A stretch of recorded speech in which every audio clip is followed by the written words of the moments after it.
ত্রয়োদশ জাতীয় সংসদে ডেপুটি স্পিকারের দায়িত্বের মৌখিক প্রস্তাব আপাতত নাকচ করেছে বাংলাদেশ জামাতে ইসলামী। দলের সেক্রেটারি জেনারেল মিয়া গোলাম পরোয়ার বলেছেন, সংসদে জুলাই সনদ নিয়ে আলোচনা শেষে দল তাদের চূড়ান্ত সিদ্ধান্ত জানাবে।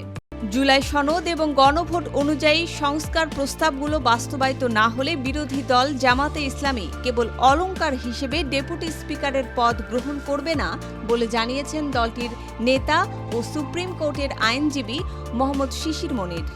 সম্প্রতি বিএনপির স্থায়ী কমিটির সদস্য এবং প্রধানমন্ত্রীর উপদেষ্টা মির্জা আব্বাস দেশের তরুণ নেতাদের উদ্দেশ্য করে বলেছেন, আমার রাজনৈতিক ক্যারিয়ার 1 বছরের না, বহু বছরের। তোমাদের অনেকের তখন জন্মই হয় নাই, এমনকি তোমাদের বাবা মায়ের বিয়েও হয় নাই। সুতরাং এই ক্যারিয়ারকে টোকা দিয়ে ফেলে দেওয়ার চেষ্টা করো না। ত্রয়োদশ জাতীয় সংসদ নির্বাচনে ঢাকা 13 আসনে জয় পেয়ে প্রাথমিক শিক্ষা ও গণশিক্ষা প্রতিমন্ত্রী হয়েছেন বিএনপির ববি হাজ্জাজ। কিন্তু এবার ভোটের ফল চ্যালেঞ্জ করে হাইকোর্টে আবেদন করেছেন ওই আসনেরই জামাত জোটের প্রার্থী মামুনুল হক। 11 মার্চ বিচারপতি মোহাম্মদ জাকির হোসেনের একক হাইকোর্ট বেঞ্চে এই আবেদনের পর শুনানি হয়।